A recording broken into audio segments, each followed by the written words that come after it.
কি চুলকানি? চুলকানি অ্যালার্জির সমস্যা?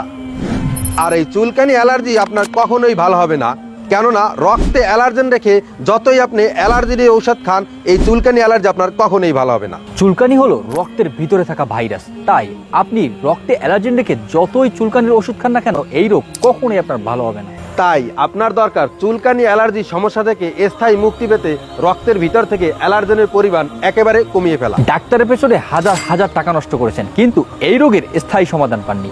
আপনার দরকার একটা সুচিকিৎসা এবং চিরস্থায়ী সমাধান। আমার জানার আগ্রহ হচ্ছে যে চুলকানির কোনো রুহানি চিকিৎসা আছে কিনা। ফারুক ভাই, মাশাআল্লাহ, আপনি আমাদেরকে কল করেছেন। আল্লাহ তাআলা আপনার এই রোগকে দূর করে দিক। চুলকানির জন্য রুহানি ইলাজ আপনি চেয়েছেন, চুলকানির জন্য রুহানি ইলাজ আপনি শ্রবণ করে নিন। আমির আহলে সুন্নাত দামাত বরকাতুল আলিয়া এর কিতাব যে রয়েছে ঘরোয়া চিকিৎসা, তো এর ৩৬ নম্বর পৃষ্ঠার মধ্যে একটি ওজিফা রয়েছে। এর হাওয়ালা হচ্ছে পারা 18 সূরা মুমিনুন আয়াত নাম্বার 14। আবারও বলছি, পারা 18 সূরা মুমিনুন আয়াত নাম্বার 14 টা পাঠ করে এই চুলকানি ব্যক্তি নিজের উপর দম করবে, এবং যদি নিজে না পারে অন্যকেও পাঠ করে তার উপর দম করবে। ইনশাআল্লাহ তাআলা তার এই খোঁচ পাচরা চুলকানি এগুলো দূর হয়ে যাবে ইনশাআল্লাহ তাআলা।